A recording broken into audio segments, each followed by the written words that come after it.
Far out in the uncharted backwaters of the unfashionable end of the western spiral arm of the galaxy lies a small, unregarded yellow sun. Orbiting this at a distance of roughly 92 million miles is an utterly insignificant little blue-green planet whose ape-descended lifeforms are so amazingly primitive that two of them still think doing a podcast called Digital Watches Are a Pretty Neat Idea is a pretty neat idea. These podcasters have, or rather had, a problem, which was this. Actually, this is the solution.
Hey, Jeff. So, what is this? Well, Bryan, this is going to be the 1998 CD ROM game, the Starship Titanic, that was conceived of and written by Douglas Adams. That's right. And as I recall, both you and I remember fondly playing this game back in the day. Oh, absolutely. As soon as it came out, we went and got our copies. And we did indeed. In fact, look, here's my box right here. Hey, look at that. All right. Pictures of the robots on the inside there, and 3 of the puzzles solved for you in the back. Right.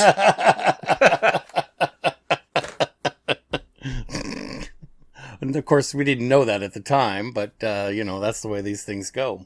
Right. But it would be like Douglas Adams to put an incorrect solution on the back of the box. Yes, absolutely. That would be the anticipation. In fact, the anticipation of playing the game, certainly even the second time, I was prepared and braced for the worst. Right. Well, we didn't go through the worst. We played many hours on our own and talked to each other and helped each other.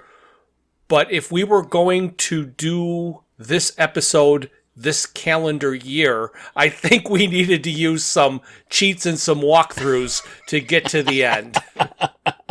Absolutely. I'm sure we're going to talk about that along the way.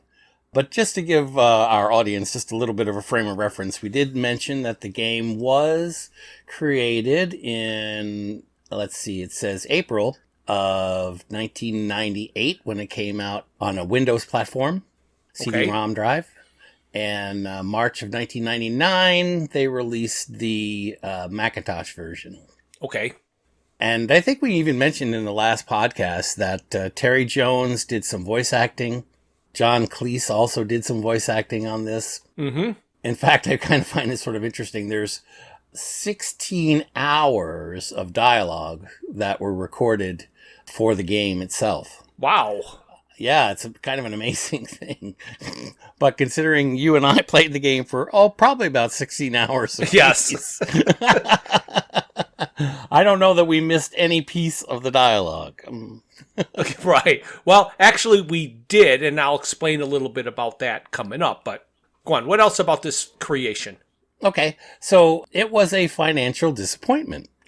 Oh! They expected to sell over 200,000 copies, and they only sold about 60,000. Ouch. Over the course of the time. And critics have praised the game for its art, which is a combination of digital art and Art Deco design, which throughout the entire game you can see the Art Deco influence. Yes. It's quite dramatic in that effect. But they also said that the puzzles were absurdly difficult. and the conversation engine troublesome. Well, the dialogue engine was pioneered by him. He wanted to create a dialogue engine for this game. So absolutely, you got to give him some slack. Yeah. I mean, it was one of his motivating factors in designing this game is that he wanted the dialogue to seem, fluid and like they were having a conversation with the characters within the game. Right.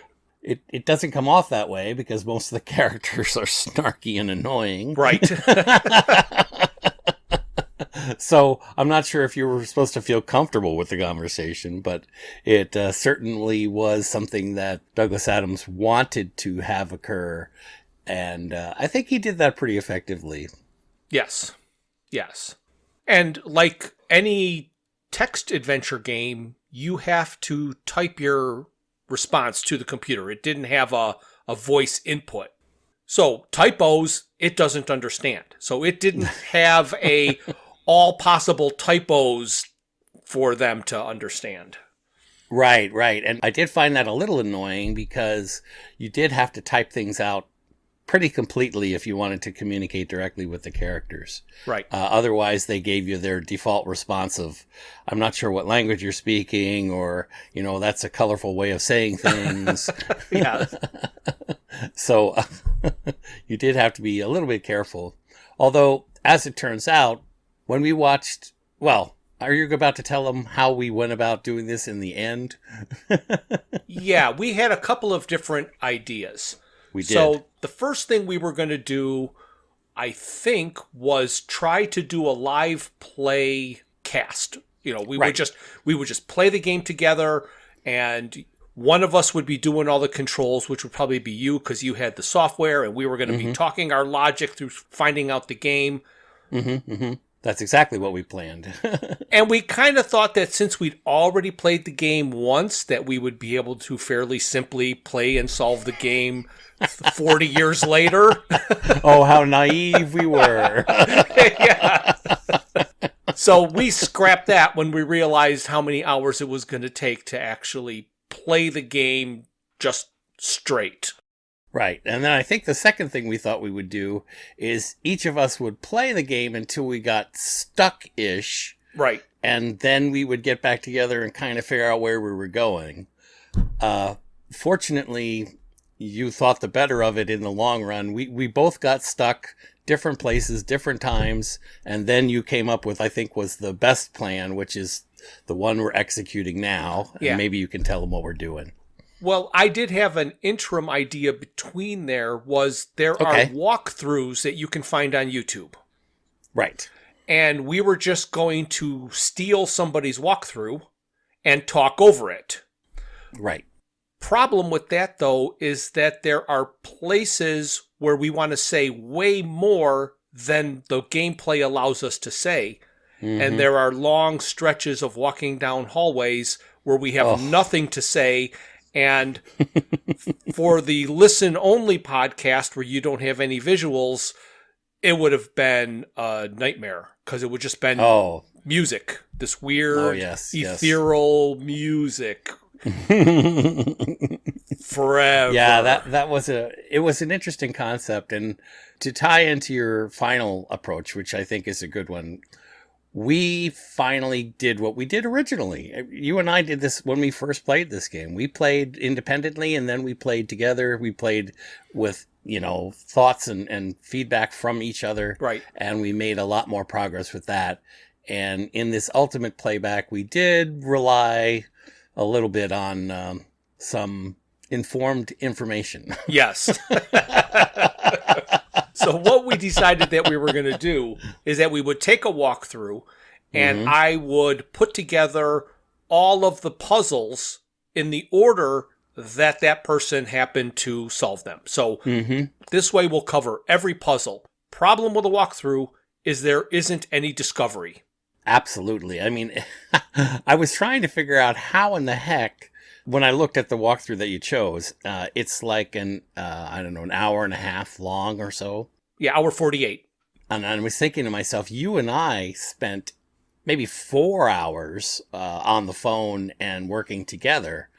And in that 4-hour period of time, we started with a playthrough from the beginning to the point where you and I met up in the puzzled area where we lost track of what we were doing or couldn't figure out what was next.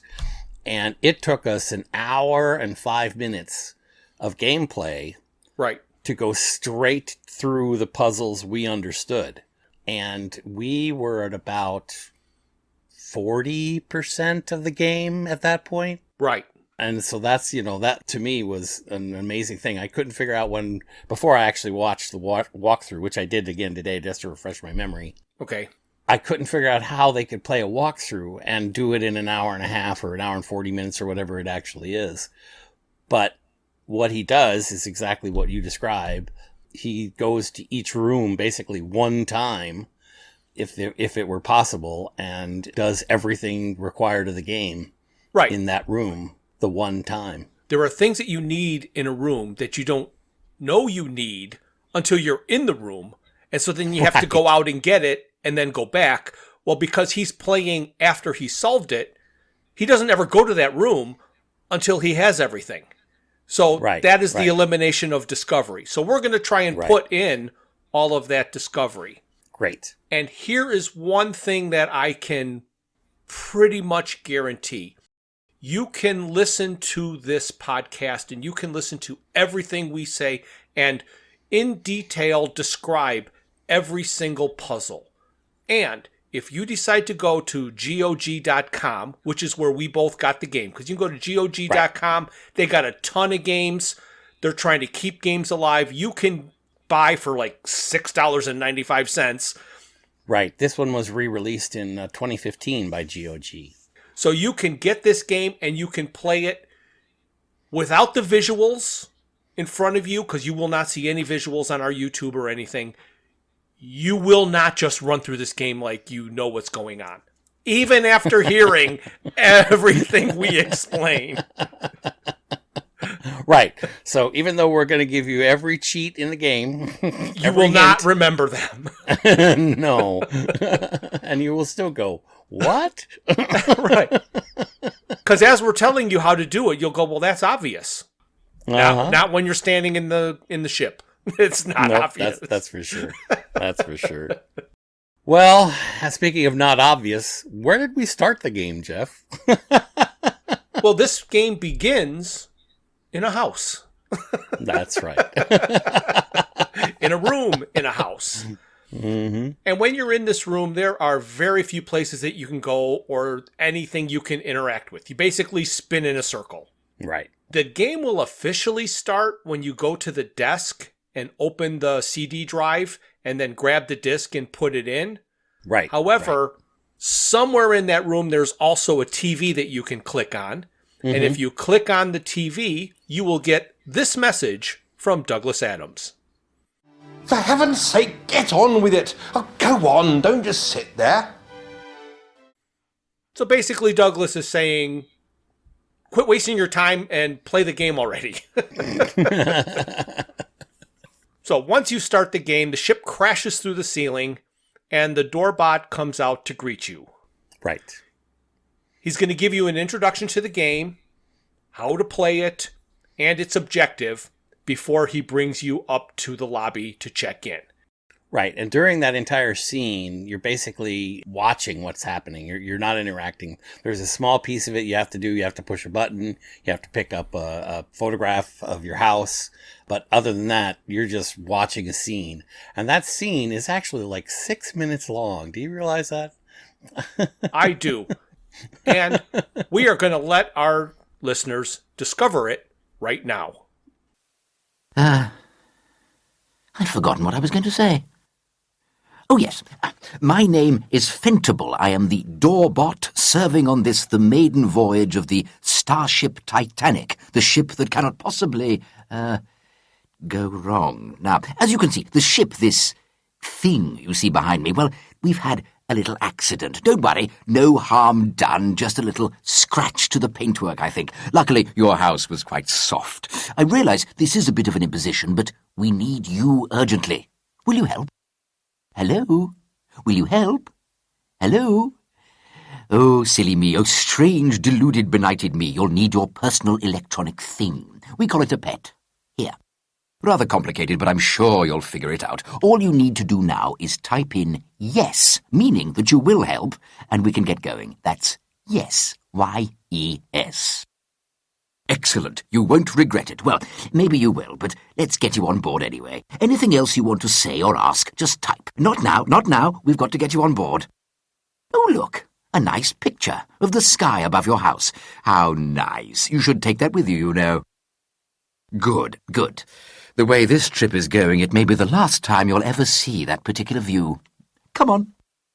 It's our maiden voyage, you see, but the ship has, well, it's lost its mind, and so has most of its crew, including me, though I do have my lucid moments. I only wish I knew if this was one of them. Oh, look, things are going from bad to worse. I can't even find the buttons now. Can you help me? Top button. Terribly sorry, it's my cell point settings, you see. Well, I don't suppose you do see, but it is my cell point settings anyway. Embarkation lobby. Going up. Human being, isn't it? Yes, well, of course, one's heard mixed reports. I just hope that you can sort out these problems, because none of us can. We're all robots, you see, and what's happened is that the ship's central intelligence has been lobotomized. Sabotaged, if you ask me, and it's left us all unable to function properly, and you may find that we're all a little doolally. I know that I am, so it's all going to be up to you. As soon as we reach the embarkation lobby, press the button on the plinth, and we'll be on our way. Then go and see Marcinta. She's the desk bot, and a bit of a dragon when her settings are wrong. She'll check you in. All I've managed to secure for you is a supergalactic traveller class room, but I'm sure you'll manage. You can always ask Marcinta for an upgrade, but be ready to duck. You'll meet Craig the Bellbot, who should take you to your room if he's functioning properly. Then once you've settled in and made yourself comfortable, you'll be able to get on with working out what's gone wrong and fixing it.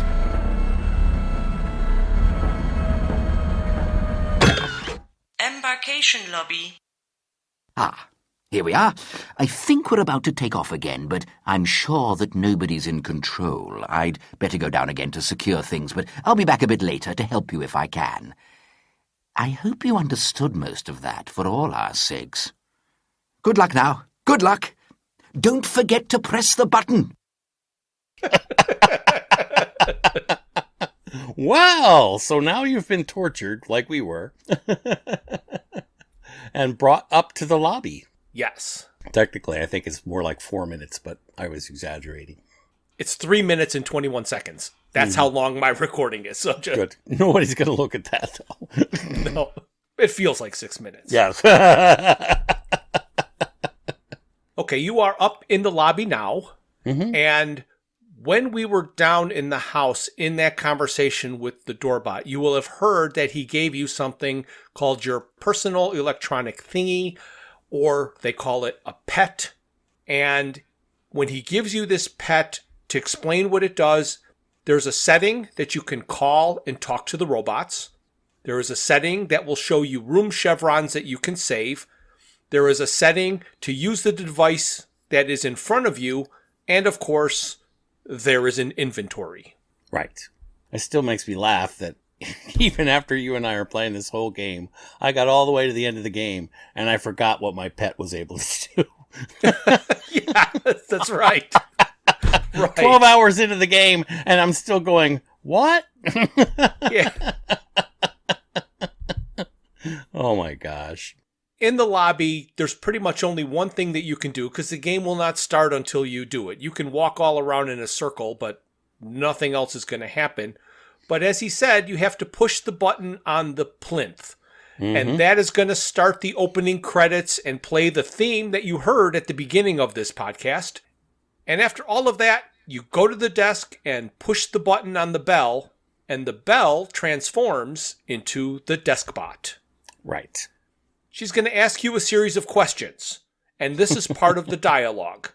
Answer them however you wish, because no matter what, you will end up in the same place with the bellbot. And to give you an idea of some of the ridiculousness of the questions, here is one version that I played through just so you could see.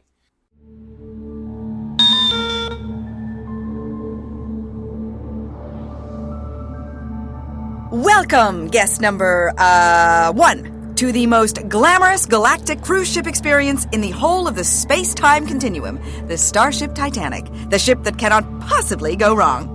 Ha! My name's Drubish. Marcinta Drubish. I am the desk bot.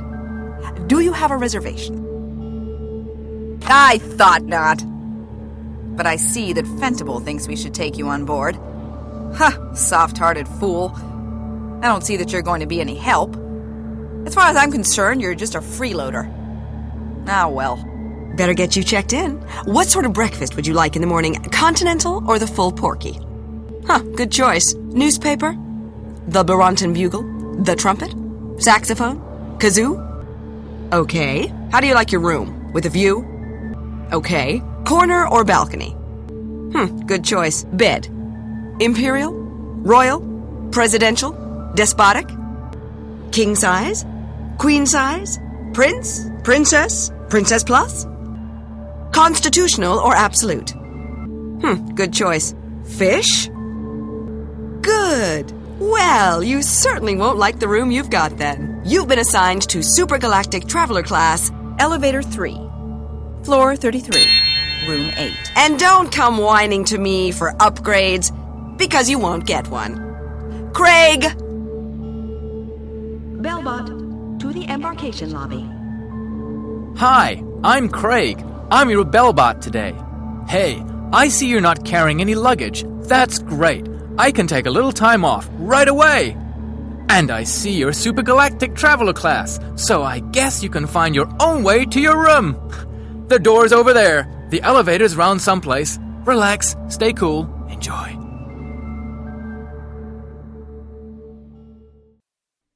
So you heard all these different choices that we had to make. Yep. Every choice you make will initiate a different response from her.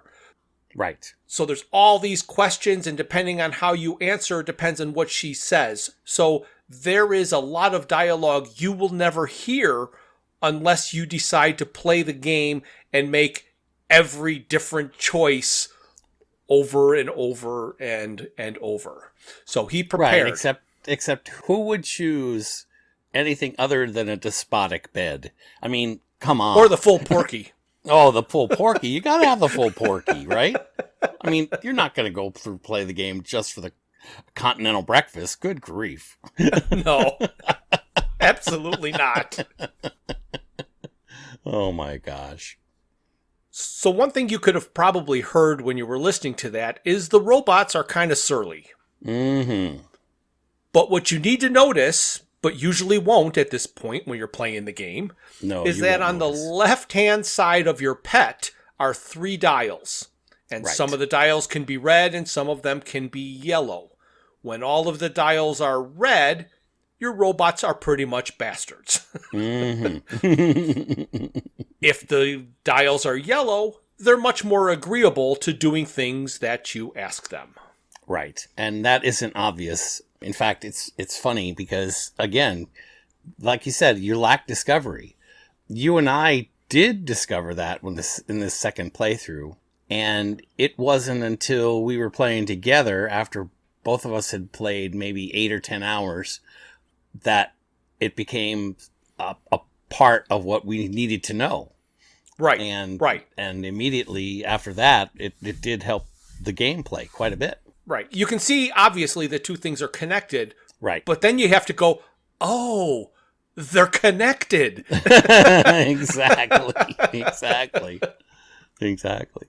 So one of the first things that you can do as the supergalactic traveler is you can go into the Parrot room and you can take the Parrot.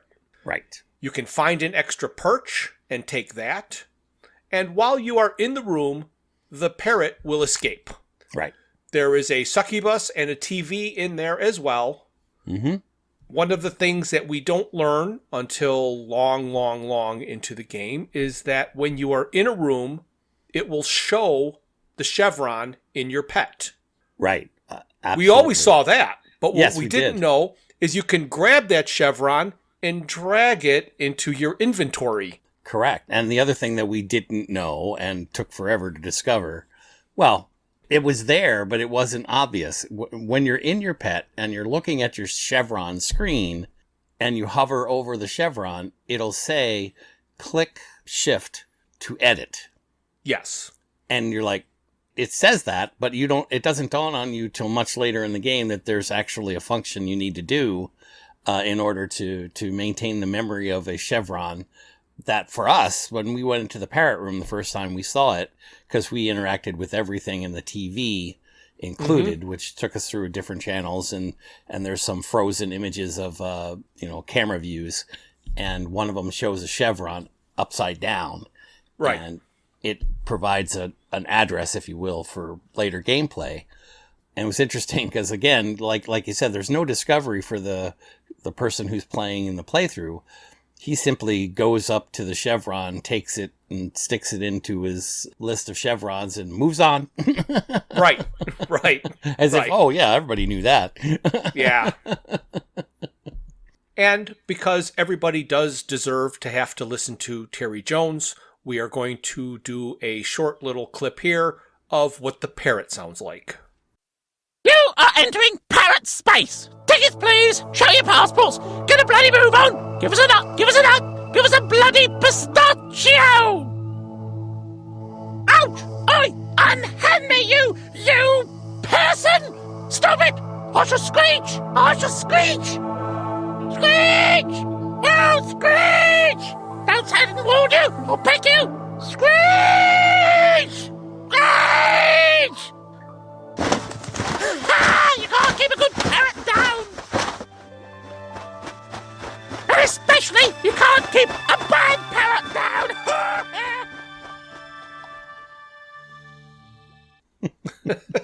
All right, so you can leave the Parrot room and you can look at the chevron that you got when you checked in, and you can see your Super Galactic Traveler's room, and it will give you an elevator number, a floor number, and a room number.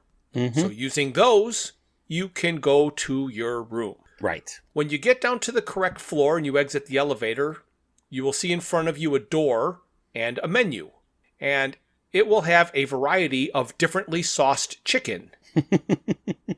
The door next to the menu, you can open, and if you click a button, it will dispense a chicken that will fly away and you cannot retrieve it. So this is part of the discovery that is skipped in a walkthrough. Right. And here's something that I laughed at when I was watching the walkthrough, and I don't know if this happened to you or not, but I was just going, oh my God, I can't believe this. So you walk into the room of Super Galactic Traveler rooms, and I'm going to say that there are 6 of them across the floor. Right. And say you've got room number 12. You can find that there are elevator buttons that will take you to different floors, but each door doesn't have a chevron, and trying to match the chevron to the door you need can be a little confusing. So I've basically just counted from left to right, then go up left to right. So to me, 12 was going to be the far right, second one up. And then I would just go there. When I was watching the walkthrough, he looked up at all the doors above him. I'm like, I never looked up. In all of my gameplay, I never looked up to see. I just knew they were there. I mean, I didn't have to see them, and looking at them doesn't help you in any way, shape, or form. Not at all. But I'm watching the walkthrough, and I saw a view that I never saw because I never decided to look up. Yep. Anyway, that's it's funny, and I think that's one of the gameplay rules. I don't mean rules, but the thing about playing all kinds of video games, gamers never look up. Right. I've heard that a lot. Right. But you're right. That whole finding your room, the first time we found it, it must have taken me forever. I mean, you do see when you walk up to the door, the chevron of the door that you're standing in front of. And they are linked together in a discernible pattern. but it takes quite a bit of time to understand what that pattern is. Right. And eventually you'll find your door. I mean, you got 12 to choose from, or 14, or whatever it is. So it doesn't take too long. Right. But... And if you go in the wrong room, it won't let you do anything. It will say, this is not your room. Right. Right. Once you are in your room, you're going to hear an announcement that you may have qualified for an upgrade. Yay! And you need to turn to channel 3 to find out how to get it. Well, you can't look at the TV until you have the bed set up the right way, and there's all of these different things in your room that you can pull out and set up. But if you do it all in the correct configuration, we'll actually leave that out of this podcast. Your bed will inflate. So if you do everything and your bed doesn't inflate, you can't look at the TV. Right. You open up the bed. If your bed inflates, ta-da, you've done it correctly. You can go up on the bed and you can turn on your TV with your pet and flip through the channels. Right, right.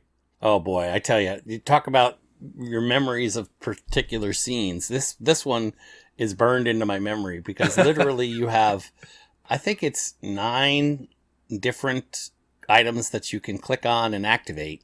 Yes. In the end, even the gameplay guy, the one we were watching, clicks on 3 of them. Right? No, he actually clicks on 5 of them. Yeah, more than he needed. Right. And once you activate the bed in the right way, it eliminates a couple. So I never would have figured it out without assistance, because you and I both played through this part and got stuck. Right. Trying to get, I didn't even think I had to actually physically get on the bed, but you do. In the end, you have to move your character onto the bed before you can actually look onto the television. Right. And channel 1 of the television is nothing. Channel 2 shows settings for a season and a pollen count.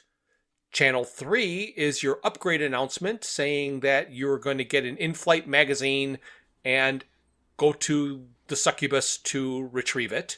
Channel 4 is an upside-down chevron, and this is what you will enter into your adjustable, clickable chevron so you can save it. Right. It turns out to be a first-class room that you want to access later. Yes. One of the good things, I guess, about this game is if you make a mistake in entering the chevron, have something in the wrong spot, it's going to say, this chevron doesn't go anywhere. Right. Or you're not, and the other one I saw was an edited version where it says, you're not likely to go to this location.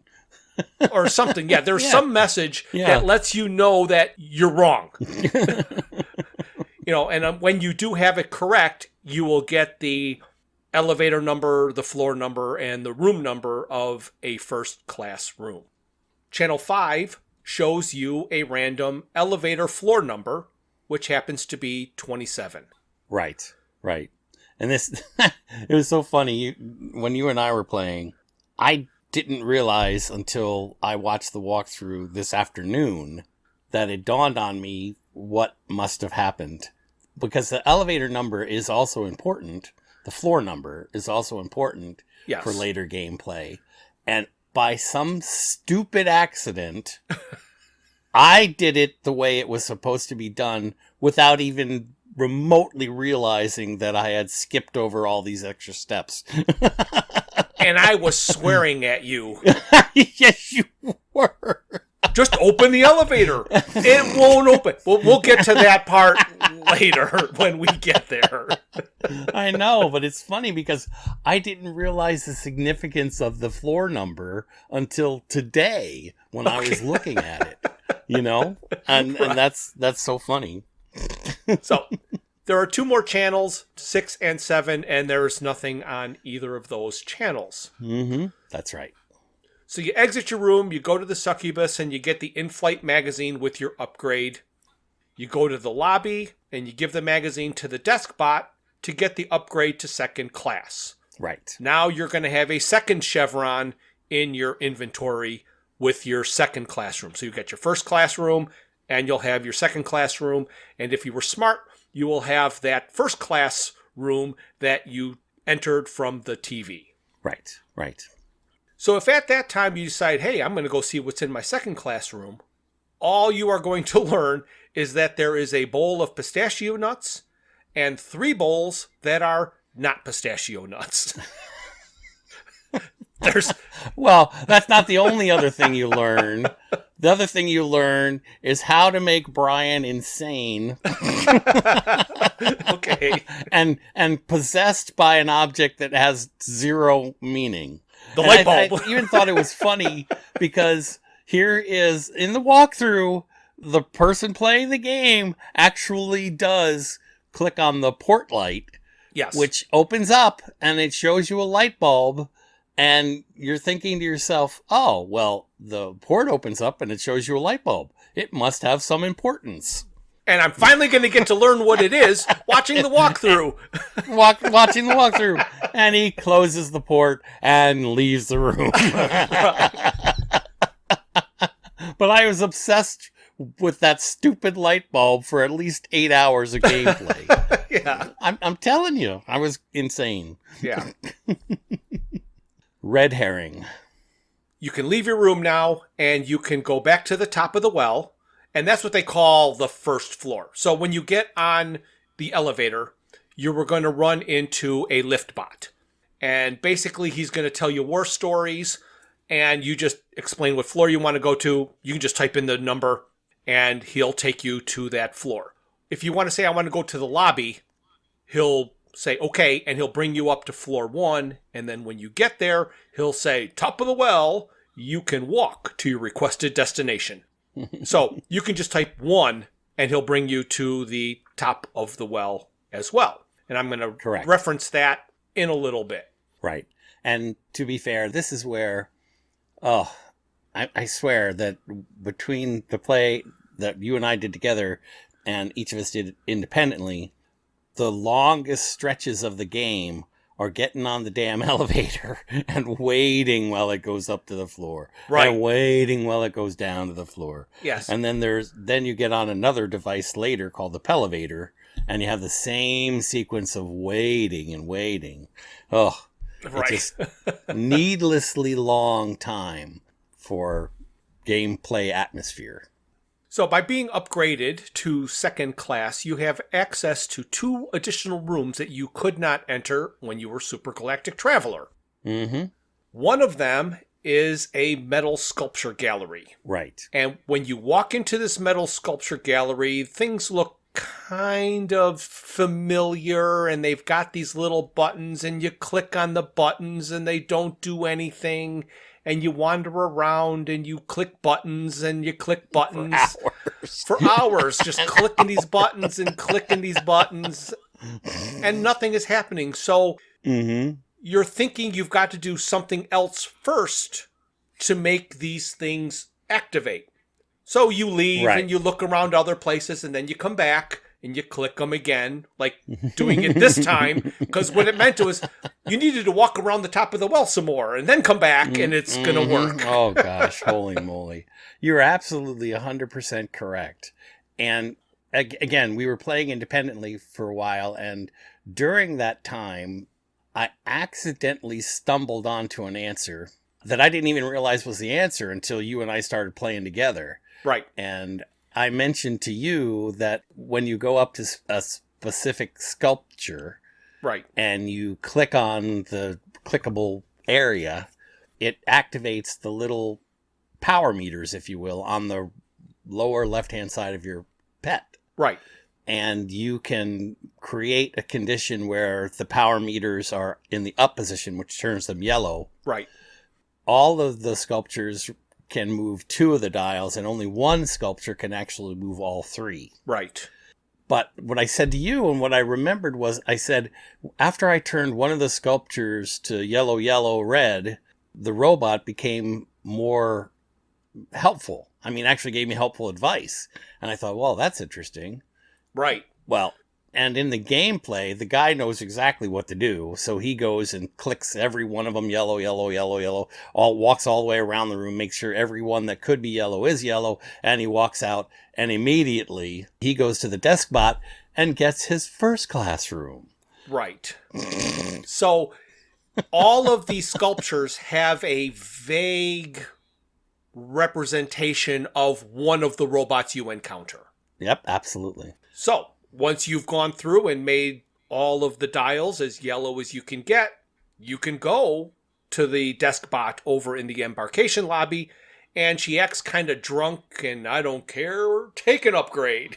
Right, exactly. Exactly. And it's so funny because here it is on the walkthrough that we're watching. He must be like 10, 15 minutes into the game. Yeah. And he's already got his first class room. Right. Right. Right. Well, here we are, 10, 11 hours into the game, still trying to figure out how to get our first class upgrade. Yeah. Well, I'll guarantee that wasn't his first time playing. Oh, gosh, no. See, that's the other thing. You had mentioned that he must have played once before. He must have played 30 times before. Right. To know, exactly what you had to do in every single room. But I got to say, there's one thing in this particular room that it becomes blatantly obvious after you played it a couple times or looked at it a couple times. Okay. Where he's referring to the Dirk Gently approach that everything is connected. Because when you walk into the room, you're looking at this massive, what looks like computer cord. Right. Where the little pins are on one side and the little, the receiving end is on the other side. Right. And they're just about touching. Right. So it's a pun, basically saying everything's connected. Right. Yes, it is. And that's the humor that you expect from Adams. Right. So now that you have your first class room, you are welcome to go to your first class room, but you really don't need to bother because there's nothing that you need to do in your first class room. Right. However, it does give you access to the first class floors, and you need to go to the other first class room that you saved in your pet by looking at the upside down chevron.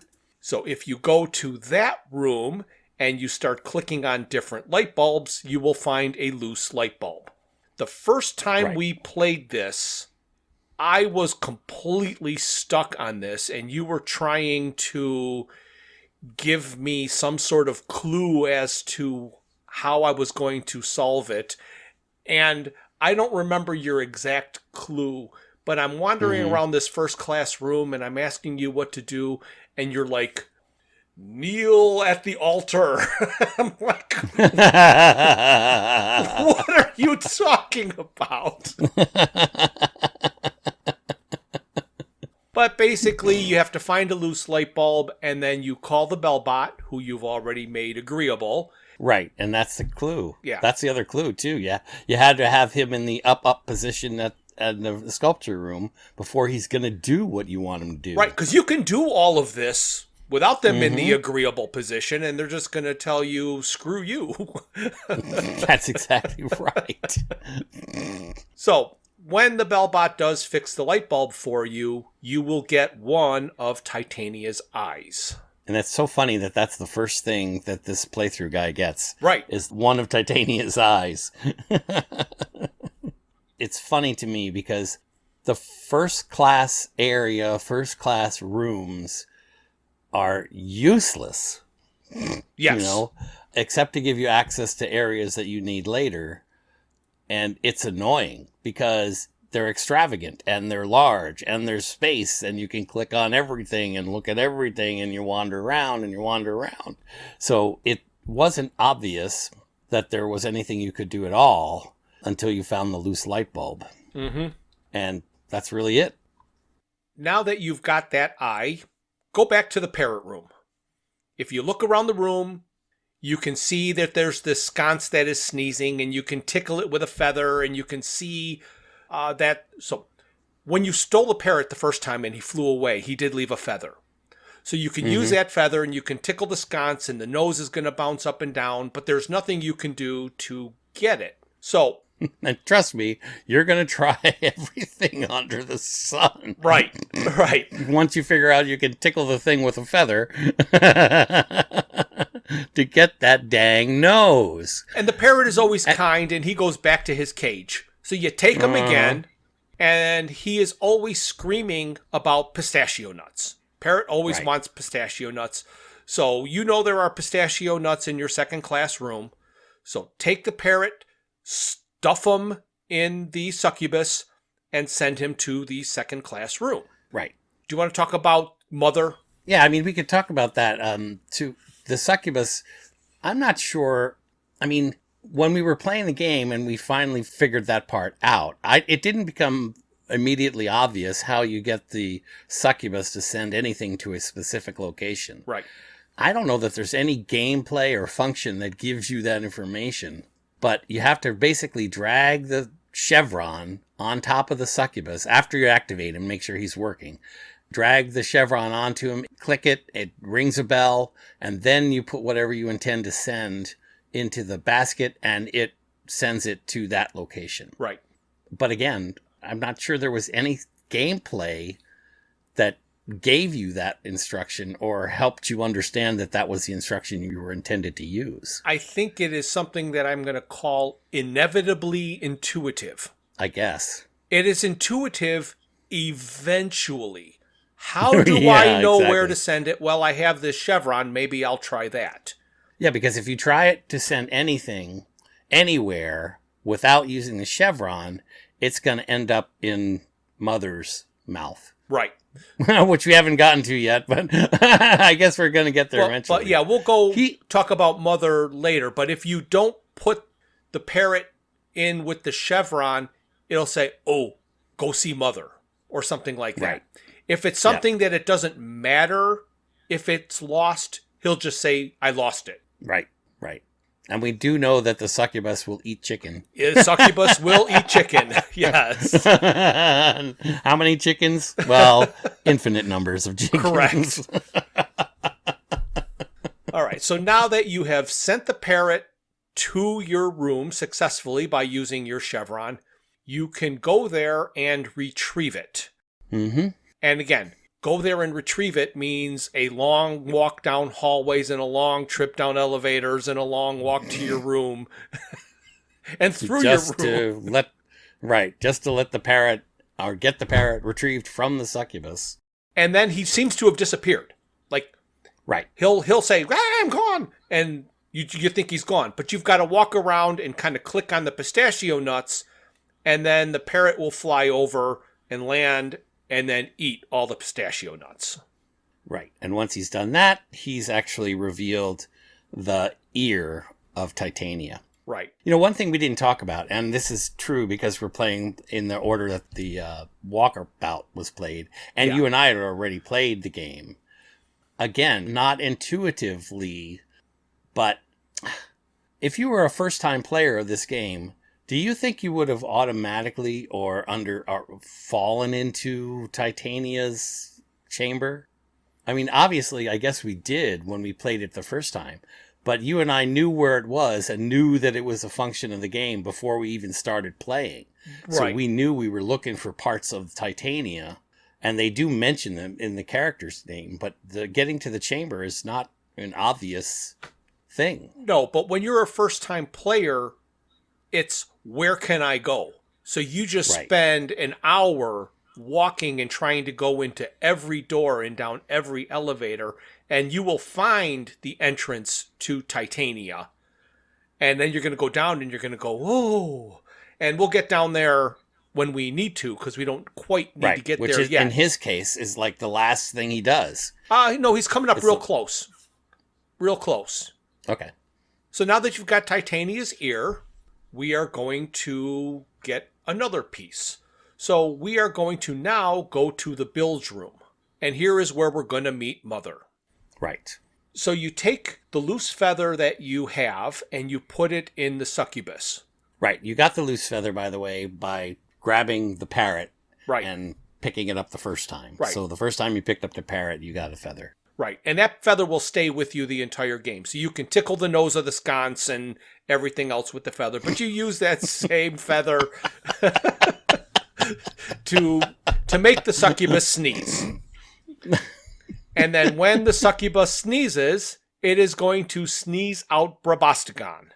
And two things are going to come out with Brabastigan, which is a yellow olfactory center and a blue fuse. Right. So you take both of those, and now here is where he goes to Titania's chamber. He does. Which is on one of the ends of the top of the well, the center part of the top of the well where you can look down or you can look up. And this part always confuses me because you don't ever know which way you're going. Are you going up? Are you going down? I don't really know what's going on. But you just go for the ride and you go see Titania. Right. And remember, we did talk about the book the last time, last podcast, where we discussed the book. So Titania's space is inverted gravity. So you're literally turning yourself upside down and backwards, basically. Right. When you're going into the chamber that contains Titania. Right. So they try to make an effort of making you think you're spinning around in a circle and going upside down and that kind of thing. Well, they do a good job. Yeah, they do. So one of the rooms down in Titania's chamber has a fuse box. And it keeps asking you if you really want to open this, and you just keep clicking the fuse box door until you get to the fuses. Mm-hmm. Now, this part confuses me because the succubus is operational. Mm-hmm. We've already sent the Parrot. We've already gotten our in-flight magazine. Mm-hmm. But according to that panel, it's off. Right. So to me, it should have been turned on. Like all the other things are turned off. But the succubus should have been turned on so you could look and you could see, oh, I know the succubus is working. This is the on position. Mm-hmm. I am going to turn all the other ones on. 2 already have fuses. The red and the yellow, I believe, are already in, but you need to turn them on. And then you have the blue fuse. You can add the blue fuse and turn it on. There's a green fuse you do not have yet, so you can try turning it on, but it's automatically going to just shut itself back off. Mm-hmm. Correct. Yeah, and you know what? I think there may be an answer there inadvertently, because when you actually watch the walkthrough, it isn't until much later in the game that he does his first save. Okay. But when he does his first save, he's already saved the game like 5 times. So I really think that the visit to the fuse room has to take place earlier, and it has to take place somewhere right after you go down to see Mother and tickle her with the feather and get the fuse, because I think that's what will activate its functionality of actually sending it to a specific location. I think anything you put into it prior to that is going to end up in Mother. Right. Or is it possible that you had to go to Titania's room and turn the succubus on before you could get your in-flight magazine? It is possible.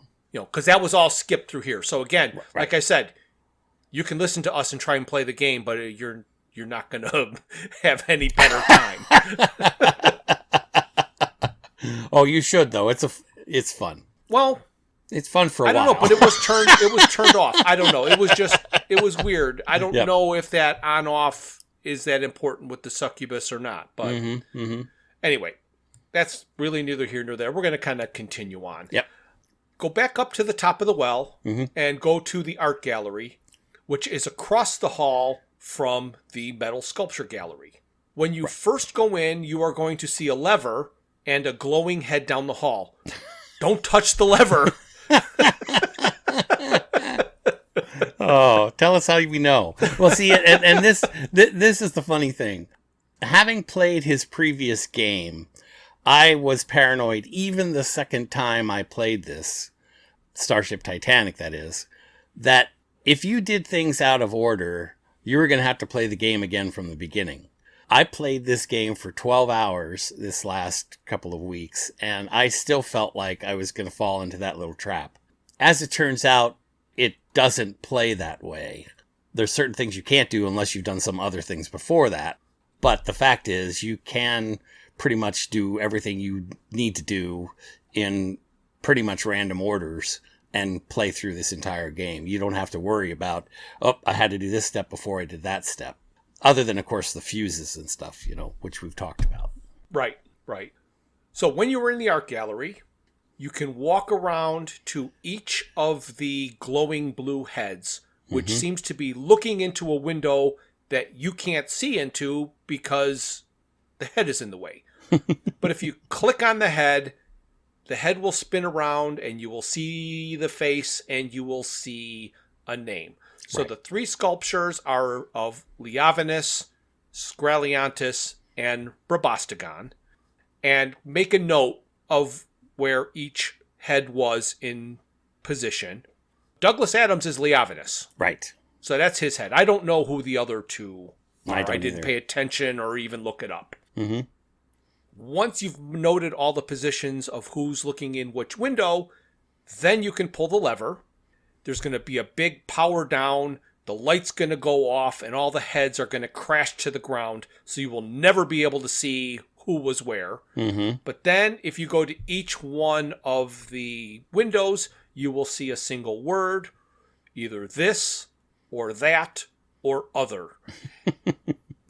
And you mark which person was looking at which word for an optional thing later. Yeah, and it's totally optional. Because I watched this again during the walkthrough, and I'm like, there must have been a reason. There wasn't. No. If you would like to, you can go back down to Titania's chamber, and the room that has the fuses also has a computer. In that computer, you can use a login name and the password to read all of the email correspondences between the 3 people. Mm-hmm. Mm-hmm. They're long. You want to believe that there's something in there that will give you a clue as to what's going on. And there may be, but I've got a really difficult time reading that much nonsense. Well, I read it again, just because he was so kind as to scroll it through the walkthrough. Right. The first time you read it through, I thought all those numbers and something would have some kind of effect. Because we also know, while we're walking around Titania's chamber, that there is a bomb. Right. And if you're dumb enough to activate it, or smart enough to activate it, whichever one of those 2 it is, you don't really need to in terms of the gameplay, as we found out. There is a code that you need to deactivate it. So you get the impression that the code is somewhere inside of the language of those emails and that kind of thing. Was it in there? It's not.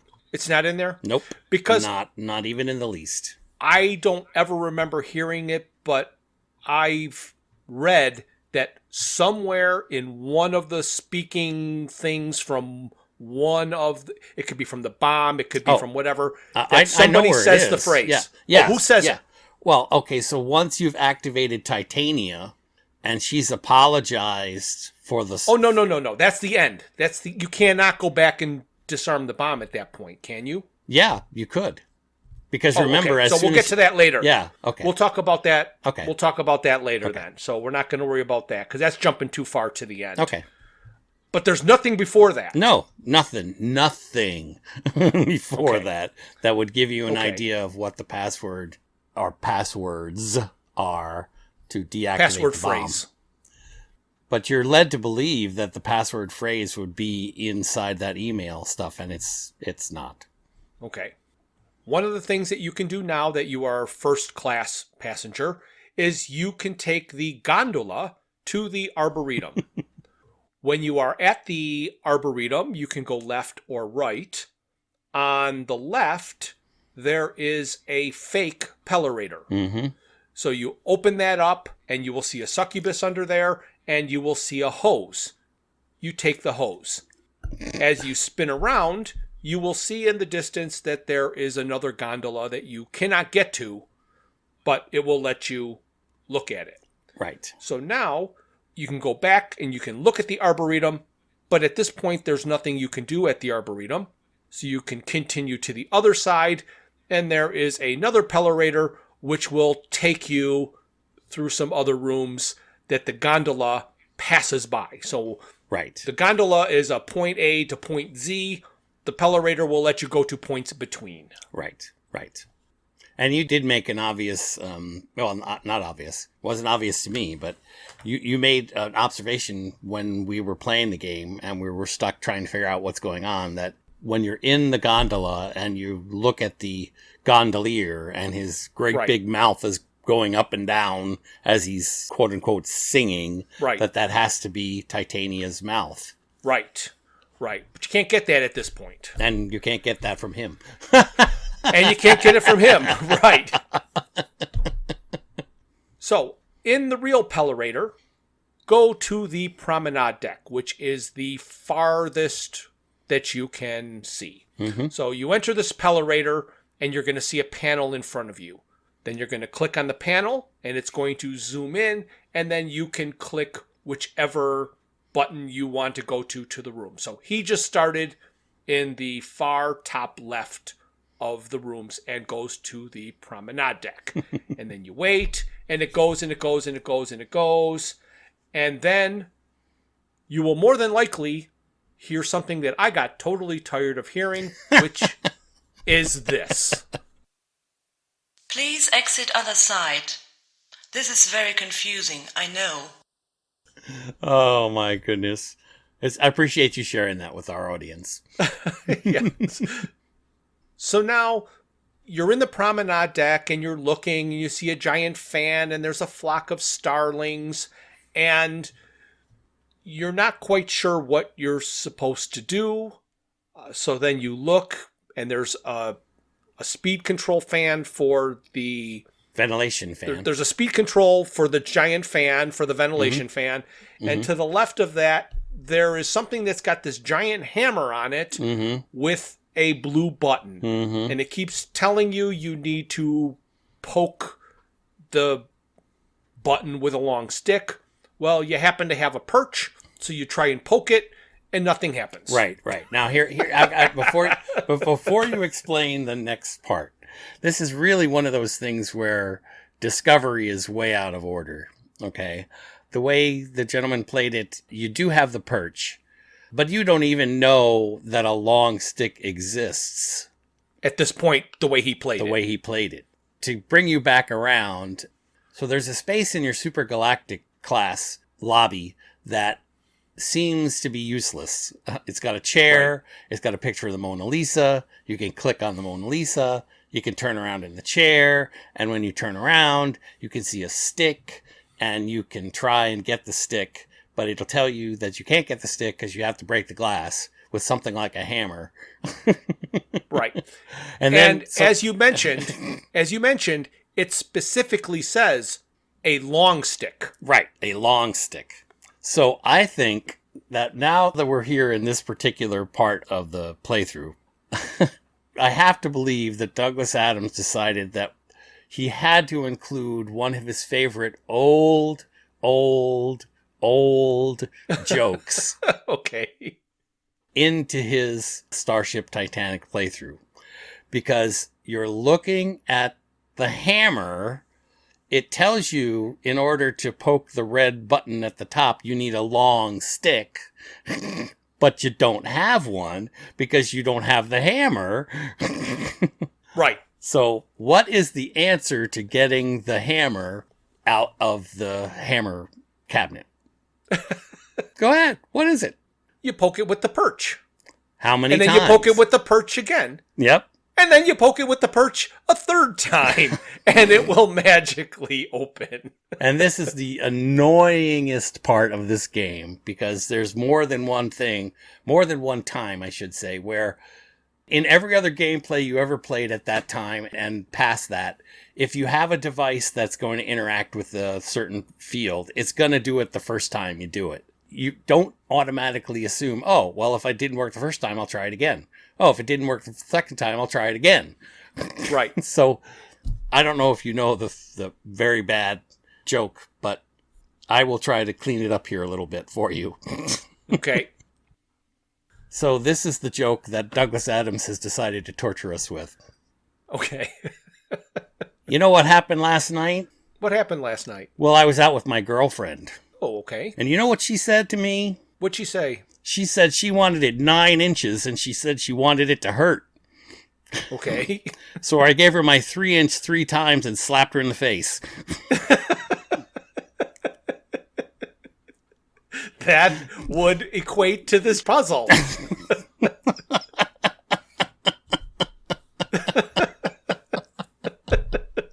And trust me, it hurt. Yes, right. So to recap a little bit, the first time you got your supergalactic room and you went down to the supergalactic floor, you're going to explore that entire floor. Absolutely. You're going to see that there's chicken. You're going to see that there's a menu. You're going to see that there's a useless chair with a painting that smiles or doesn't smile, depending on if you click on it. And you can see there is a long stick that you can't get because it's behind glass. And you need a hammer to get it. And you need a hammer to get it. You're going to get extremely frustrated by this whole play. Right, right. And then we'll also talk about this as we go through this, because he went through the rooms backwards. Yes. There is no way anybody playing this game who has access to the Pellerator and the second class area isn't going to go in the Pellerator to the rooms in a specific order, as in closest to the top of the well to farthest to the top of the well. Right. So he's doing this in a backwards order that is not the way a normal person would actually play this. Right, right. In fact, like we mentioned earlier, he's playing it as if he knows what to do, you know? So each time he goes to a room, he activates or does every function that needs to be done within that room. Now, there's the occasional thing like the second classroom, and why he even bothers to go to his first classroom at all, right? I'm not sure, except to show you what it looks like. Right. Because you don't need to go to your first classroom. No. Okay, so once you have poked the button 3 times with your 3-inch, you're going to get a hammer. You can also then turn the fan on high. So first you turn the fan on, and then you set the speed setting to high, and then the graphics are going to take over, and it's going to whisk you around, and you're going to watch all of the starlings get sucked into the fan, and all of this purple goo is going to go all over and disappear. Right. If you played it this way, there's nothing that's going to confuse you. You're going to be, okay. Yeah, okay, that happened. So from here, he's going to go to the music room. Right. Which is in the middle of the two. And then the bar is after that. I want to talk about the bar before we talk about the music room, because it's related to the starlings and the confusion. Right, absolutely. So we're going to go to the bar, and there is a bartender, and he will give you a glass. And you take the glass. Like, okay, I'll take the glass. But there's really nothing else that he's going to let you do. And you can look behind and click on this blue glowing piece on the shelf behind him. And some voice from somewhere, probably the bartender, says, that looks like Titania's Vision Center. Mm-hmm. But you can't get it. Right. Bartender has to give it to you, but he's not agreeable. And there's no levers in the mechanical sculpture thing that's going to make him agreeable. But there's a TV, and on the TV is a recipe, and it's for a Titanic titillator. And the objective is to get the ingredients for the bartender to make this drink. Right. And basically what's going to happen, we'll get to this in a minute, is he's going to make the drink, he's going to drink the drink, he's then going to be drunk, and he's going to be agreeable, and he'll give you the Vision Center. That's what you're hoping. Right. But now you got to find all of these pieces. Right. The recipe says that you need a lemon, a smashed TV, vodka, and most importantly, pureed starling. So a normal person has gone to the bar, gotten a glass, right, know that they need pureed starling. They get to this room, they watch the starlings get pureed with no way to get them. Right. No way to get the juice. No, nothing you could do. And I spent hours trying to figure out, well, maybe I could set the glass here or put the glass there. And then when I got the hose, I thought, oh, maybe I can use the hose to attach it here or attach it there. Right. I mean, you spend hours trying to figure that out. And again, I'm stuck in the mindset that if I've done something once, it's never going to be another opportunity to do it again. So the pureed starling thing really distracts you because you think you have to get the juice at that moment. Right. So therefore, I have to replay the game. Well, you don't. Yeah, you play the game and then you have to go back to a save because you think, oh, I can't dice them up yet. I don't have the right stuff. Yeah, I got to figure out what I need before I can turn on this fan, because once these starlings are gone, they're gone and they're not coming back. Right. And they don't. No. They don't come back. No. You don't get an opportunity second time to puree them. So, yeah, that puzzle was especially intense for me. I just was really frustrated by that. Right. So now that you've got the glass and you've made a list of all the ingredients you made, we're going to go back to the music room. Right. In there are chairs, there's a recorder, there's a panel in front of the musicians, we'll call them. Mm-hmm. And this is funny because I read this in some sort of a review of the game. Mm-hmm. And the way the person who did this review solved the music room puzzle was from the box. Right. And that's what we were talking about right at the beginning. Right. And watching the walkthrough, those chairs are really difficult to see in his walkthrough. I mean, I'm sure he didn't ever go up to him. Didn't you? Weren't you able to go up to him and look at him at a different angle? Yeah. And that's funny because, that was about when we got together after 8 or 10 hours of play. You and I got together and you said, oh, I solved it by looking at the box. And I said, oh, I solved it by looking at the chairs. So, yeah, you can look at the chairs and see the pattern of what the music is supposed to be, and you can go back and forth. It's not really easy to do because you have to make an interpretation of where the little sliders are. Right. The turning knobs are not so hard, and the top left corner doesn't move. So you're only dealing with 3 of the 4 quadrants that you have. Right.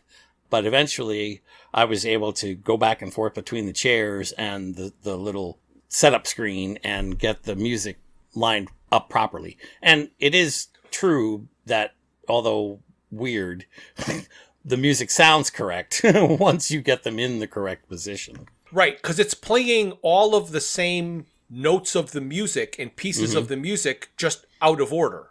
Right, and at different tempos or different orders. Right. Or, Right. So once you've got the correct setup and the music is playing correctly, you go over to the recorder. You set it to record. There's a recording cylinder inside there. You can play with that, open it, close it, see a recorder. Take the recording, put it back. Start the recording by pushing the circle button. Play the music. The person on the walkthrough played the whole song. So did I, yeah. I assumed you had to have the whole thing. Right. So I had just played it for a tiny little bit, and it ended up working. We had a little difficulty of whether, because I didn't have anything before. I don't know how that happened. But you don't need to play the whole song. You can just take the recording after you've started the playing it, and you'll have enough of it to do what you need to do later. Mm-hmm. After you've made your recording, you take the cylinder that's in the recorder with you. Mm-hmm. Now, we're going to go to the restaurant. Oh, actually, you forgot. You also get Titania's ear. Oh, that's right. Yeah, so you get Titania's ear once you've pushed the record button. I don't know. Somehow, somewhere in there, when you've made your recording, it's going to do a thing, and you're going to see that the ear changes, and it's going to say you've got one of Titania's ears. So now you have the second ear. Mm-hmm. Now we'll go to the restaurant. You got it. Another very frustrating scene. Yes. You're going to see the maitre d' bot, and he's going to be in pieces. He is going to have an arm that you can take that's holding Titania's green auditory center. But you really can't do anything else because the maitre d' keeps trying to stop you. So evidently, like the Black Knight, you just keep poking the maitre d' bot, and he will give you all of the insults, very similar to the Black Knight. And of course, it's in a French accent. Right. Yeah.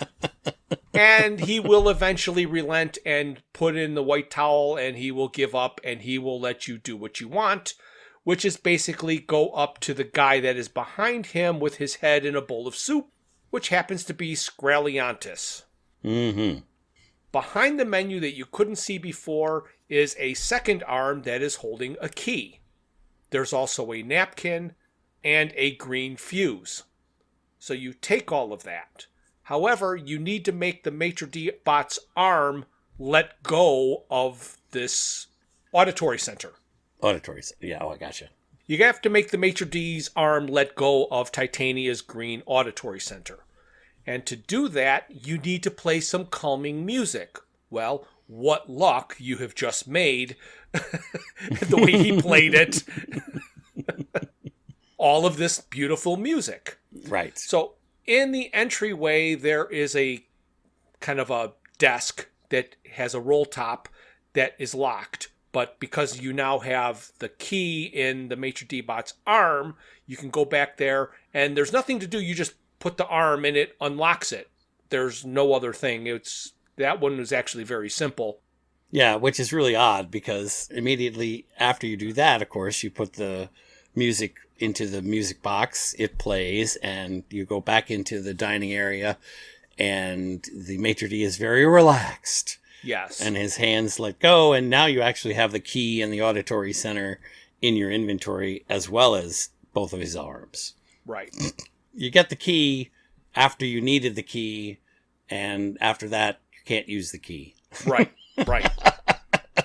So if you were wondering what that song sounded like, I'm going to play the song for you now. But if you happen to be holding on to something, you might want to put it down, as this music may make you drop it.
Wasn't that beautiful? Good. Wasn't that beautiful? Yes. Yes, it was fantastic. So now you can go to any Supergalactic Traveler class floor, go to that room, go behind the door, break the glass, get your long stick. It's immediately going to be replaced. It will not let you break the glass again with the hammer. It's one stick per person. Now, you go to Titania's chamber, and you go to the room with the fuse box. You put in the green fuse, and you turn the switch on. Again, a lot of walking and traveling in elevators and going up and going down and flipping upside down. You know, this was 12 of the 13 hours that we played. Yes, exactly. Now that all the fuses are in, all the switches are on, you can go back to the Arboretum. And when you open it up, now that you have the long stick, it's already on summer. You just start waving the stick around, and you will see that there's this yellow fruit over there, and lo and behold, a lemon will fall out of the tree. So you take the lemon. You change the season to autumn, and you're going to see that there is a red thing in one of these branches. Use your long stick and kind of wave it at there for a while. Boom, boom, boom, boom, boom. And then it's going to drop the red speech center. Now, change the season to winter. Go over to that fake Pellarator and turn and look at that gondola that you looked at before. But now it's frozen in the canal and all the water is frozen out to it. So you can now walk all the way out to that gondola. What happened to me the first time we played this game is I did not have 2 of Maitre D-Bot's arms at this point. I may not have had any. Right. You know, because you're playing this in your own weird roundabout way doing discovery. Right. So there is this gondola and you take off this panel and there are these 2 levers. You can pull one of the levers down, but as you do, the other lever goes up. So you pull the other lever, and the other one goes up. And then you can use one of the Maitre D-Bot's arms and put it on a lever, and it will hold it down. And then you can pull down the second lever. But you're doing something, so you can't do anything else. Right. You need the second Maitre D-Bot arm to go on the second lever to pull it down, which then will release the mouth of the gondolier. So now you have Titania's mouth. Right. Even when he's playing it through, he's having trouble getting the Maitre D's arms to hold on to the levers. Right. Yeah. I thought that was interesting. He knew exactly what he had to do, but was still having trouble doing it. Yes. Yeah. So at this point, you can't leave by any method because everything is frozen. So you have to go back to the Arboretum and change the season to spring so everything melts. And then you can leave either by the gondola or through the Pellarator. So now we're going to get some chicken. Here is something that you learn in Discovery that he bypasses all the way through here. Completely. So the first time you found the fuse box and you turned on the fuse that evidently has a chicken next to it, you think, oh, here's how I get my chicken. So then you're going to go to your floor, you're going to open it, you're going to click the button, and ta-da, you get your hot, greasy chicken. And you put it in your inventory and you play the game for hours and hours and hours and hours. Trying to figure out, how do I get this hot, greasy chicken to this dang parrot? Right. And then you come up with an idea that says, well, wait a minute, I can get my hot, greasy chicken to the second class room. How do I get my parrot to the room to eat the chicken? Right. Yes. And of course, that doesn't work either. The first thing you're going to learn is that when you're walking around with your hot, greasy chicken, it's going to turn into a cold, greasy chicken. Mm-hmm. You know, so you can't just keep this hot, greasy chicken with you the entire game and then use it when you discover what you're going to need to do with it because it's too cold and you're going to have to get rid of it and then go get another hot, greasy chicken. Right. So the solution to this is that you get a hot, greasy chicken. If you remember when I was talking about the menu, it was talking about all the different varieties of sauces that were available for the chicken. And it seems so long ago. And Yes. by the time you've played the game as long as we did, you forget all about it. Yes. And if you look very closely at the chicken dispenser, you can see that there are actually sauce dispensers up there, but they're not obvious. And it doesn't say they sauce are not dispenser. obvious. No. So if you hold your chicken under the far left dispenser, the pureed starling, this purple goo, is going to come out. Because the chicken is greasy, it is going to slide off, and you hold your glass underneath it, and you collect your pureed starling. But now, because you can't send a chicken through the succubus without it eating it, you have to take your napkin and you have to clean off the chicken of all the grease. You have to put it under the middle one, which is going to put mustard sauce on it. Mm-hmm. And now you can send it to the parrot room because the succubus does not like mustard, so he won't eat it. And neither does a chicken, by the way. Right. And all of these things have to be discovered. Right. Because you have used the Parrot Room chevron that you saved to send the chicken to the Parrot Room, you go get it. And you have to wipe the mustard off the chicken because the parrot, as you mentioned, does not like mustard either. Right. And if you waste too much time... Yeah, it's gonna turn into a cold chicken. Right. So you need to get the perch that the parrot is on, and he keeps yelling at you if you try to get it. So you need to lure him off the perch. And I told you how to do this, and you did it with no problem, and Absolutely. I couldn't do it. I still can't quite figure it out. Because you told me exactly what to do. I did exactly what you told me, and it worked. Yes. So when I was trying it, I was holding the chicken on the left side of the screen so the parrot would move over to the left side of the screen and then he would eat it.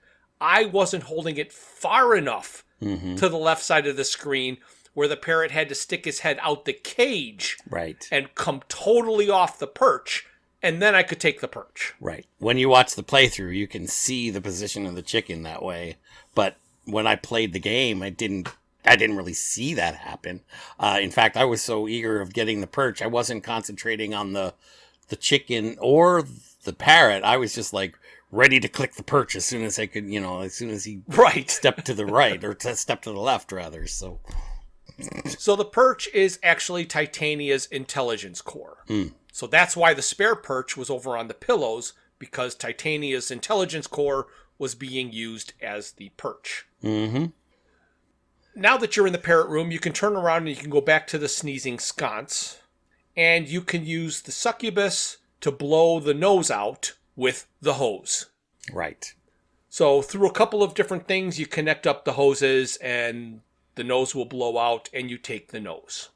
Now, go over to the television and call the bellbot and ask it to throw the TV down the well. Because he's in the agreeable position, he's going to say, sure thing, revolution. And he's going to throw the TV down the well. Right. And it's funny because basically you can get him to do that as soon as you've modified the statue in the statue room. Yes. So you can get him to do that way earlier in the game. Right. So now you go over to the elevator.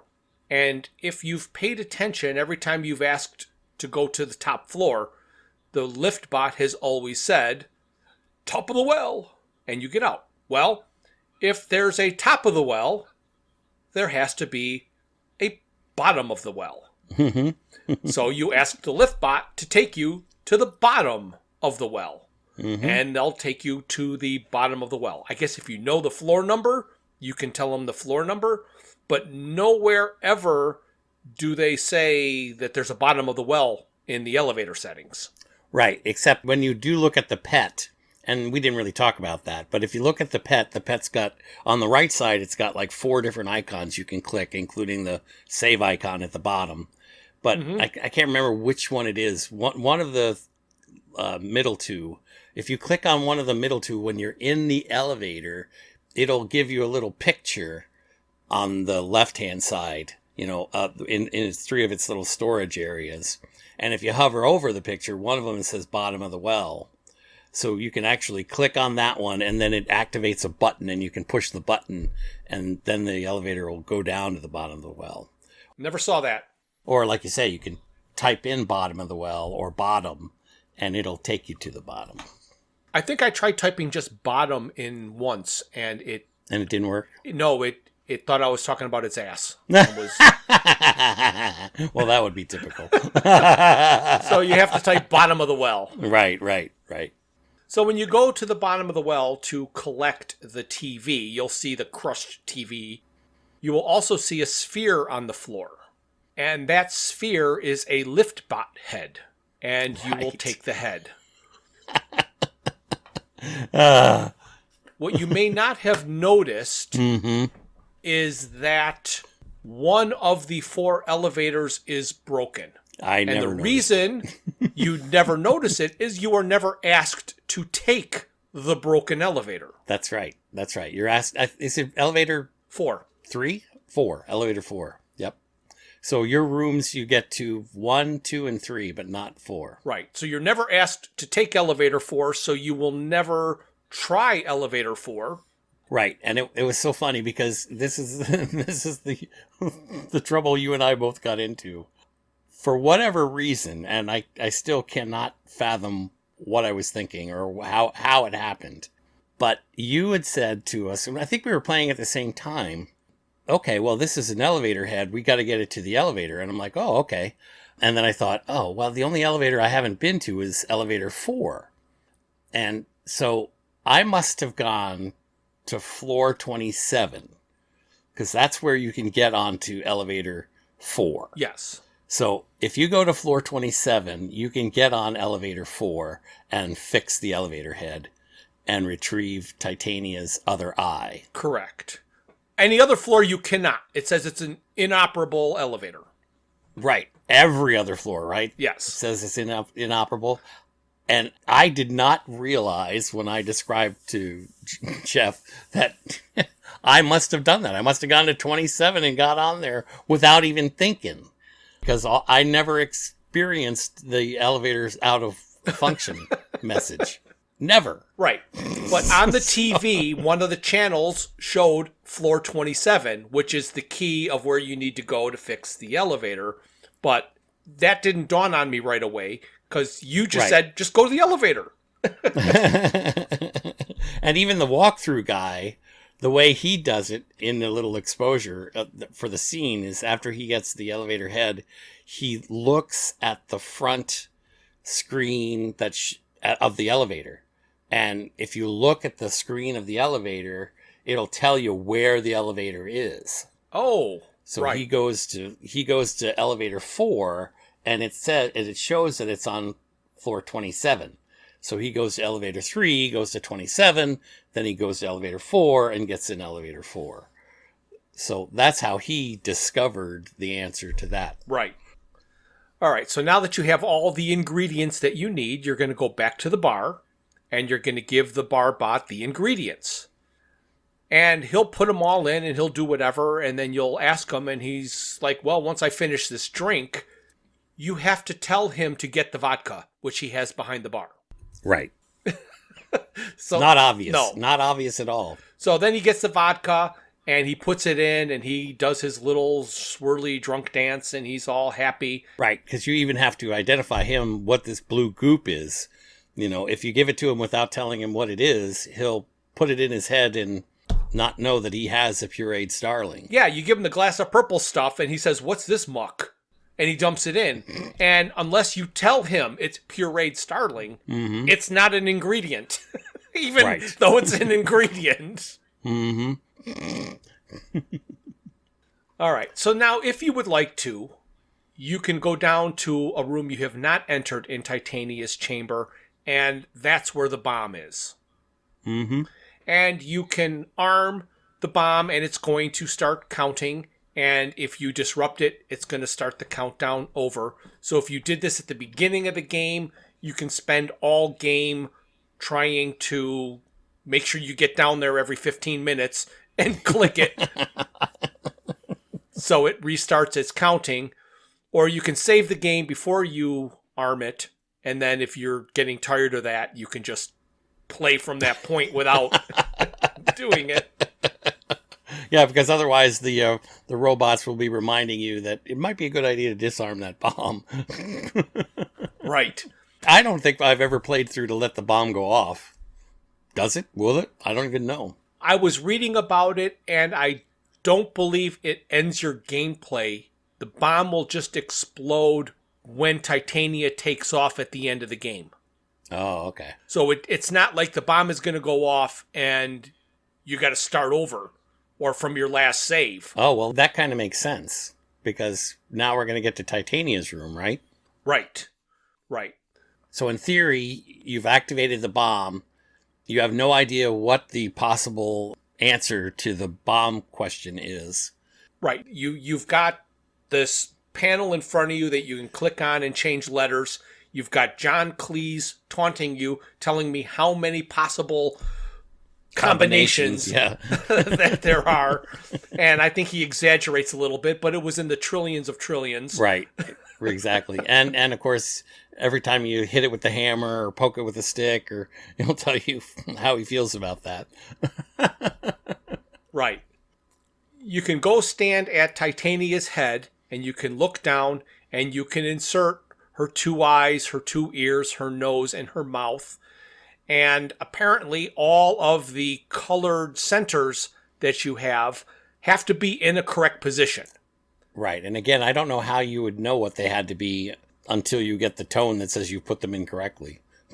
Right. Well, but there's 16 different possibilities, so you're just rearranging them. But I can never keep track where I put what when, and I would just be redoing and never get to the correct one.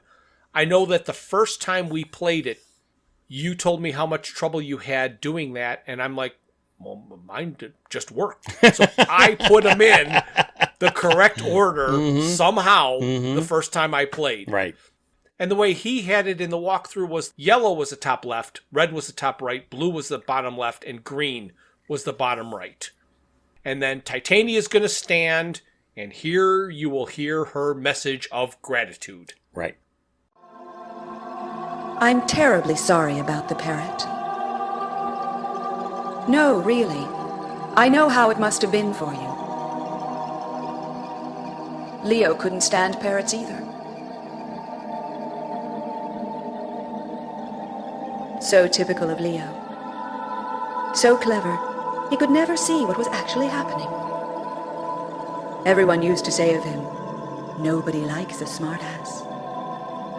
He never saw how unfinished the ship was, that it was secretly being prepared for scuttling. Even I didn't realize till it was too late. And then they took my brain to pieces. Thank you for restoring it to me. My mind has been a bit of a blank, I'm afraid, and the ship has been wandering around in a dither. Leo has obviously been in a complete state, and probably jumped off the ship when you got onto it. Poor old nitwit. He's completely besotted with me. We should find him, I suppose. And you'll be wanting to get off home, of course.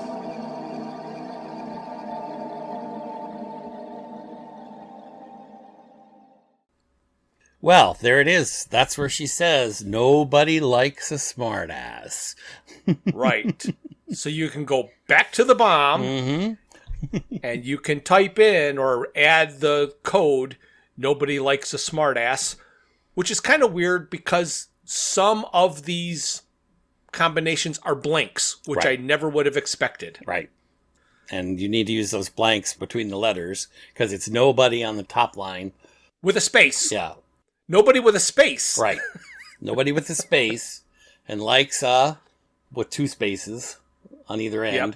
Smartass is the bottom line. Right. So, yeah. Yes. Weird.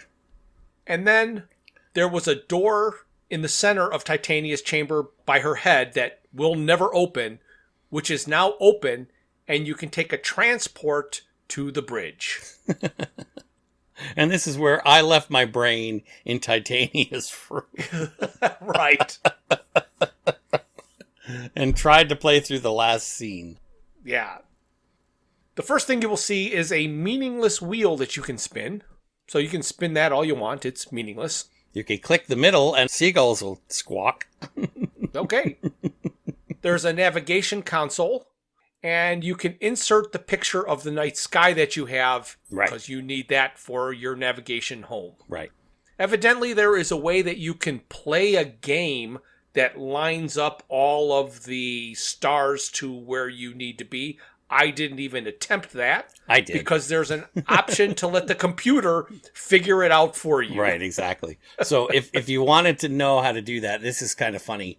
Because the original box, and I was playing with it today because I wondered if I still had them.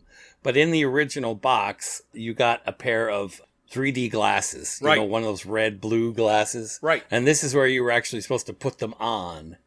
And when I was playing the other day, when we were wrapping up the game and trying to figure it out, I completely forgot that my pet would allow me to put the headset that's above the slot where you put the pictures Right. in. So you activate the headset and it gives you a starry map. You select the destination of the picture. And then the idea is you click on 3 random stars. Didn't matter which ones you picked. 3 random stars in the picture. Mm-hmm. And then it would take you to this screen where you had to move the screen around a little bit until the star that you picked and the little tiny X mark lined up and the light turned green and you hit set destination. And then you did that 3 times. You went back to the picture with the house, picked a different star, went back to the map, lined it up, picked a different star, went back to the map, lined it up. And once you had all 3, you hit set destination again. And then you went up to the console and pushed the go button. Right. Or you did what both you and I did. Just let the computer do it. Exactly. You go to the other side and right. The other side has like a laptop kind of thing. Yes. And again, I forgot that my pet could turn it on. How dumb am I? Well, the thing is, the activation of the laptop in the pet looks like a TV. Yes, it does. It does. And that completely threw me. Even though I knew what I had to do later, I'm like, what? This is a television on a laptop. Right. So eventually, if you do that, what happens next, Jeff? You will be taken back to your destroyed home, and you will hear a message from Leovinus, a.k.a. Douglas Adams. And here is the message. Good afternoon. My name is Leovinus. You probably know that. I'm sorry about what's happened to you. I'm even more sorry about what's happened to me. You have lost a house. I have lost a life and a dream. You may not care about my life and my dream. Well, I don't really care about your house. Building this ship was my dream, and now that dream is over. All I want is the love of a good woman, and also a fishing rod. Thank you for restoring Titania. I know she isn't real. Well, she's real, but she's not really real, if you see what I mean. So, to be honest, I'm more inclined to place long-term faith in the fishing rod. By the galactic laws of salvage, this ship is now yours. There is nothing like her in the universe. I wish you joy of her. I hope you manage to sort out the bomb. As for me, don't try to look for me. You won't find me. My life's work is done, and I've gone fishing. Goodbye.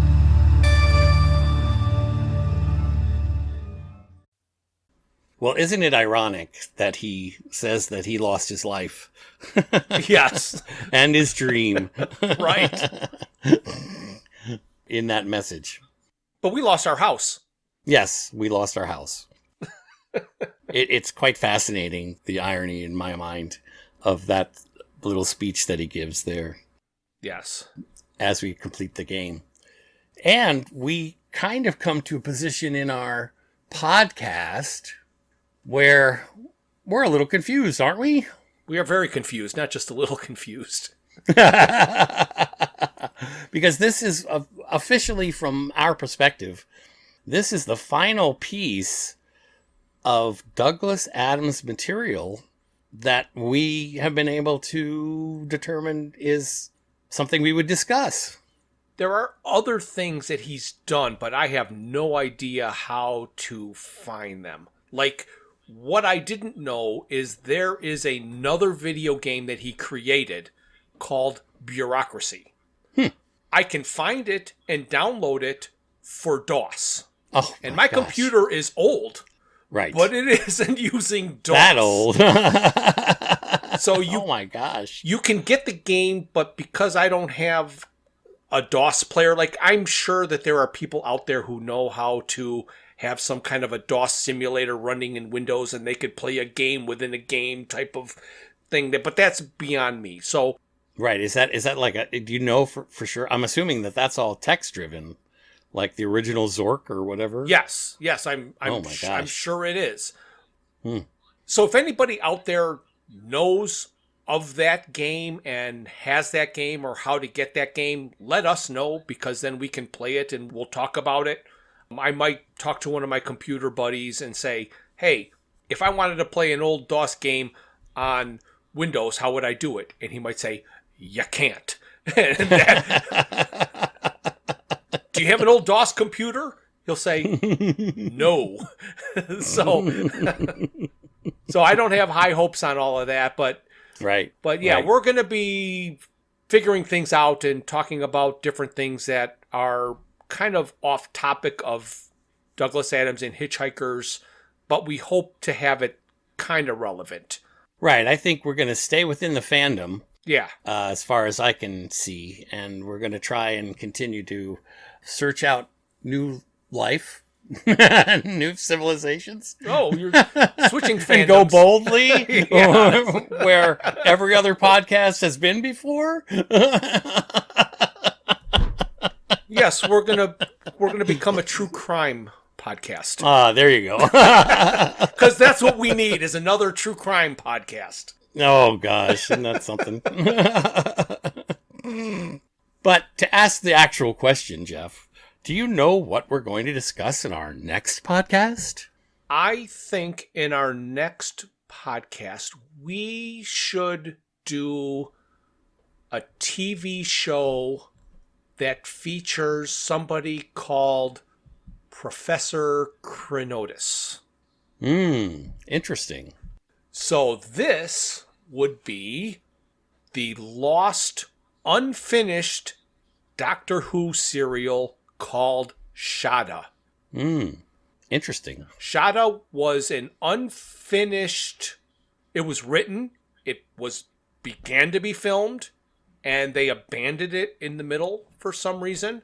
And then they finished it in a couple of ways.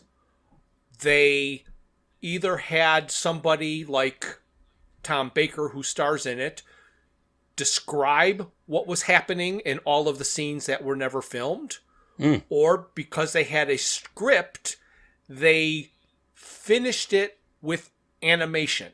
And I believe that's the one that I have found. I have not seen the animated one yet. Wow. I'm not 100% sure if this is the one. I'm going to research it and we'll talk about it in more detail there. But Douglas wanted this lost forever. Oh, interesting. And I thought I heard or read somewhere that his secretary was giving him a bunch of stuff that he needed to sign for some reason, like that whole stack of papers. Right. And in the middle of the stack of papers was the release of Shada to the BBC to finish it, to put it out. Okay. So he's just signing. He's not even reading what he's signing. His secretary just brought him a bunch of stuff to sign, and he signed and he signed and he signed and he signed. And then the BBC got the rights that he released Shada to be finished and put out there. Wow. So we are going to watch the 6-episode Shada, and we will talk about that first Thursday of next month. But before we go, Brian... Yes. Do you think anybody who is a fan of these computer games and Douglas Adams should seek out and attempt to play Starship Titanic? Well, that's a good question. That's an excellent question.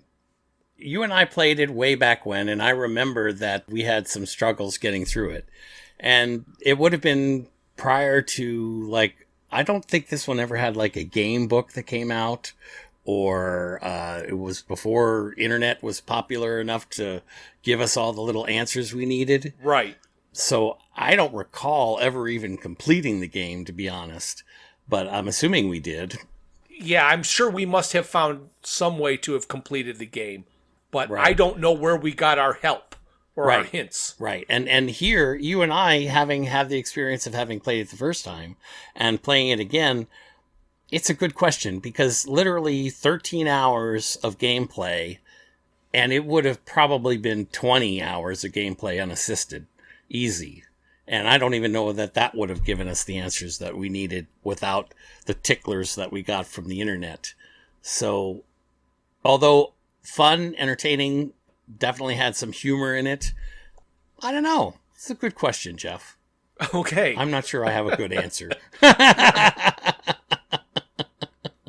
Because of how prevalent walkthroughs and help and tips are online now, if you want to eliminate your frustration, you can play the game, and as soon as you get stuck, you can look up, how do I solve this puzzle? Right. And it will tell you. Right. I will warn you, a lot of times you're going to get an answer where you're going to tell yourself, damn, I could have figured that out. Mm-hmm. And you're going to be sad that you didn't go through the discovery process to figure it out. Mm-hmm. Mm-hmm. There are others that you will never figure out without knowing how it's done. I agree. Well, you could listen to our podcast 5 or 6 times. Right. Maybe that'll help you through when you get stuck. So I would definitely encourage people to do that. If you're curious about it, it's a beautiful game. I love the style of it. It does give you a little glimpse into Douglas's mind and how he thinks and how he puts together a game. If you're not a completist who has to finish it, if you can walk away in the middle going, oh, I got my 3 upgrades and I've seen all the levels, I'm done. Beautiful. Yeah. Just go look at it. I mean, he put a lot of work into this. If you need to finish it, you can get every hint you want. You could play together or just watch a walkthrough and play along with it. Right. However, when you are playing the game, you cannot do anything else on your computer except play that game. Right. You can't play this game and search. So you have to search on your phone and then play the game because it takes over. Yeah, can't move your cursor off the screen at all. No. So no, even if you've got side-by-side screens. Mm-hmm. Which is the way we played. Yep. You cannot go to your other screen. Right. That was interesting. And I learned a lot about the ODBC concept and how you can watch a game and record it at the same time. But still, I can't believe how these podcasters are able to do that in live podcasts and live playthroughs. It's crazy. It's a crazy, crazy world out there. Right. But it is a fun game and certainly beautiful to look at. Well, I hope you learned something. I hope you enjoyed this. And I actually hope you go out and at least take a look at the game somehow, even if you just watch a walkthrough, just to see all of the different screens. Absolutely. And remember, everything is connected. Everything is connected. So now that we've got that out of the way, I guess I have to say that this is the end. Thank you for listening to this. A new episode is released on the first Thursday of every month. A special thank you goes out to Luke, Max, Greg, and Tim Lesnick for arranging and performing our opening theme. Visit our website at digitalwatchesareaprettynneatidea.buzzsprout.com. While there, you can find links to all of my Hitchhiker's Guide to the Galaxy inspired t-shirt designs. You can contact us via email at digitalwatchespodcast@gmail.com. You can find us on YouTube and Facebook at Digital Watches Are a Pretty Neat Idea. You can message us on Twitter, or should I say X, at Watches Idea, and our Instagram is Watches Idea Podcast.